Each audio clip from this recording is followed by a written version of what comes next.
The all-new Ryco Nanocel high efficiency air filter. I've been waiting for this to come to market for some time now. It's something I'm very excited about. And being that this filter is a direct factory replacement means you don't have to go and replace the airbox. So it's designed to go straight into the factory airbox and prevent the dusting issues that many of us see. It filters down to 4 micron absolute. It is water resistant and also flame retardant, which is pretty handy. So after dusting issues, I'm extremely keen to see how this filter goes.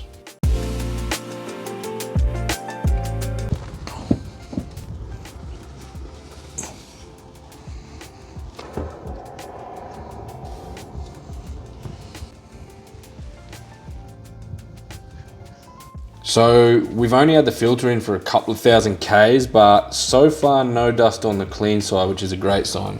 Now, this right here is a product I've been waiting to come on the market for some time now, something I've been super excited about. So what you're looking at is basically an air filter with a 99.99% efficiency rating, with the promise of not letting any dust to the clean side of the airbox. So no dust into the engine, which is what we all want. Now, as you might recall from a previous ep called Dusted, I've actually been getting quite a fair bit of dust through to the clean side. It's a very fine dust that gets through, and it takes a long time to build up. So the Dusted episode I did, that was an airbox that hadn't been touched for 70,000 kilometers. The dust you see in that video is a build up over 70,000 kilometers. So like I said, it's a very fine dust that gets through, and I guess over a long period of time adds up. Obviously, we don't want dust getting to the engine. That's not going to be good. And we've all heard about dusted engines. So once I heard about this filter, I'm not exactly sure where I came across the idea of this filter. It might have been on Ryco's Instagram actually. Yeah, I think I saw a post. I thought it looked pretty flash Harry, so I decided to look into it, and I saw for the marketing that they were releasing them for the 200 series to solve dusting issues whilst retaining the factory housing. So that to me is what really stuck out, and I thought, wow, I really need to take a look at this filter, because there is, you know, other filters on the market that claim to do that. Well, I don't know if they claim to do the same, but people claim that they stop dust getting through to the engine. Some of the oiled filters that are out there. But this being a, you know, paper filter that you can essentially buy off the shelf and stick in the factory plastic airbox, that everyone tells you got to change the airbox, you know, to get a proper seal. You have to go to an aftermarket stainless steel airbox or whatever, where you're paying like, I don't know, $1,300, $1,400, $1,500. So I was very curious to see what this filter was about, how it was made, and you know, how it's going to stop the dusting issue. Because like I said, a big part of it is usually claimed that it's the seal that lets dust past. And you know, the fact that it's a, you know, plastic box, and on a hot summer's day, engine heats up under here. People say that the box can warp. There's all these claims out there. I'm not sure what's right or what's not. I mean, it makes sense, it's plastic, you know what I mean? So I don't know. At the end of the day, I was getting dust, you know, to the clean side. That's all I know. It looked to me like, I explained this in the Dusted episode, I'm pretty sure. When I looked at the seal on my Toyota filter, it didn't look like there was dust getting past the top. Like the seal seemed to remain clean on the top side. It looked to me like the filter media was letting a bit of dust through. I'm not sure. Yeah, I'm not too sure. At the end of the day, it is what it is, and I was getting dust through, so I needed to solve that problem. I did buy an aftermarket airbox, and I started fitting it, and I ended up sort of taking it out and putting this back in, because I just didn't really rate it. There was a few things I didn't like, you know, upon inspecting it, the way it was made. That it's a big airbox, stainless airbox that takes a 200 series panel filter. So it's like a bigger filter, bigger area of filtration, which is, you know, I thought was pretty cool. But just the way the box was fabbed up, the filter was kind of only just sealing in the box. The way it was fabbed, the tolerances weren't too tight. So I was like, I just feel like I'm gonna open up a can of worms. I don't wanna go with that. So, you know, I put the factory box back in, and here we are. Now, so far using this filter, admittedly, I've only had it in for a couple of 1,000 kilometers, but as you saw, there's no dust on the clean side of the airbox. There is no dust on the top of this filter. Obviously the bottom is rather dirty, you know, so far it's looking good, but it's only been in there for a couple of 1,000 K. I'm gonna stick it back in and run it for 10,000, not open it, not muck around with it, and then we'll have a look and we'll revisit the filter and we'll do another video and we'll see if any dust at all has gone through.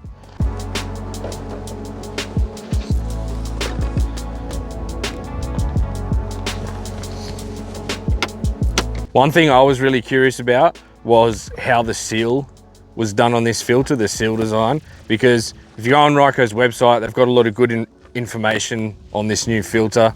They basically go on to explain that the seal design stops dust ingress in the factory housing compared to the OE, you know, temperamental sealing. So I was very curious to see how they've done that. And obviously you can see from the footage that the seal is much thicker. It's much more beefier than the factory equivalent.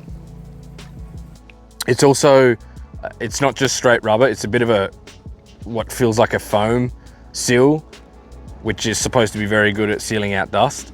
That was like the main thing I noticed when I pulled it out of the box. Obviously from the pictures and whatever on the Ryco website, I could see the big red seal and I was like, I wonder what, you know, how thick is that? What's it made of? And you know, they reckon they've stopped the dusting issue with the factory box. Like I was keen to see the seal. But yeah, it's just so much more beefier. And obviously, as you stick it in the factory airbox, you get a much tighter seal between the bottom of the airbox and the top of the airbox. Obviously, it being a thicker seal. And because it's so thick and the material that it's made out of, it takes up any imperfections in the box. And obviously if there is any kind of warping, or I mean, imagine out bush on corrugations and stuff like that, and things are moving and vibrating. Like, this is rubber mounted, it's not like it's hard mounted. Obviously you require that, you need like a little bit of movement, but I often wonder with all the corrugations and everything, you know, the vibrations that would be sent through that box, how much movement is there between the top, the lid and the bottom of the airbox? These filters have 4.2 times the filtration media of the factory equivalent. So a lot more filter media to do a lot more filtering, I suppose. And I wonder if in theory, they should last longer with a bigger like filter area, with a 90% reduction in dust ingestion over the OE equivalent. They also filtered down to 4 micron absolute, which according to Ryco, if we look at their specs and their graph, the OE is down to 8 micron. They also go on to say that dust particles between 4 and 10 micron cause 3 times more wear than dust particles 2 to 4 micron. And as I said before, this filter filters down to 4 micron absolute. It's very interesting to note that the design of this air filter actually stems from the V8 supercar racing scene.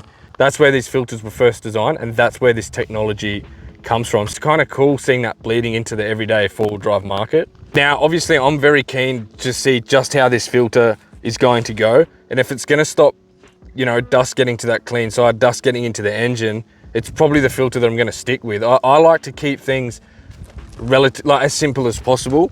I really haven't touched anything under this bonnet. There's no catch can. I don't even have a bloody pre-filter. There's no tune. I really haven't touched anything under there. I kind of like to keep it that way. I'll probably fit a pre-filter one day. It's obviously a good idea. I used to run one on my old cruiser, but everything's factory under there. So I do want to keep that factory airbox. If this filter enables me to do that, then I'm going to be a very happy man. Now, as always, the cost, and that's the catch. You can pick a filter up for 50 bucks These cost about $180 or $190. So straight up, a lot of people are gonna say stuff that, and they're not gonna wanna pay that sort of money. But for me, if it's a filter that I can just stick in the factory airbox in 2 seconds and it solves all those problems, the dust getting through the panel, the dust getting through the seal, it's water resistant, it's flame retardant, all of the above. If that's really the case, then I don't mind paying that. I'm not too sure about the 200 series filter. I think that costs a fair bit more. I've actually been talking with a couple of fellas from Ryco. One of the guys from Ryco actually came across my Dusted ep a few months ago, and we ended up getting chatting on Instagram. And in that episode, I mentioned that there was a filter coming to market soon and that I was really keen to try it. And so he basically got onto me and asked if it was this filter that I was talking about. And I said, yeah, mate, it is. I'm excited to try it. You know, when is it going to be released and all the rest of it. And we basically, you know, swapped a few emails. We ended up talking on the phone for 40 minutes, and he said that, how about we send you one? Just, you know, stick it in your car, use it, test it, see what you think. So that's what we're doing here. So thank you very much to them for sending it out, and it's in the car, and we're gonna see if it works. It's as simple as that. I've since ordered another one through Supercheap, so I've got one coming, because I always like to keep a spare. I've got a spare Toyota genuine filter that I always carry with me, but it would be good to pick up another one of these as a spare. Well, that's about all I got for you folks. This was just a quick video to have a bit of a chat about the new Ryco filter that's on the market. I'm very excited to see how it goes, and obviously in upcoming videos we'll see, and we'll run it, and yeah, I'm very excited to see. So thanks for watching, guys. Take it easy. Now, obviously there's oiled air filters on the market that people use with apparently good results. I don't really want to introduce an oiled air filter into the system, and the amount of driving I do out bush, the maintenance will just be ridiculous, I think. I'd much rather just be able to stick this filter in the factory housing and away we go, without having to worry about oiling filters or taking oil with me everywhere I go or anything like that. Also, the seal on this filter is a big benefit.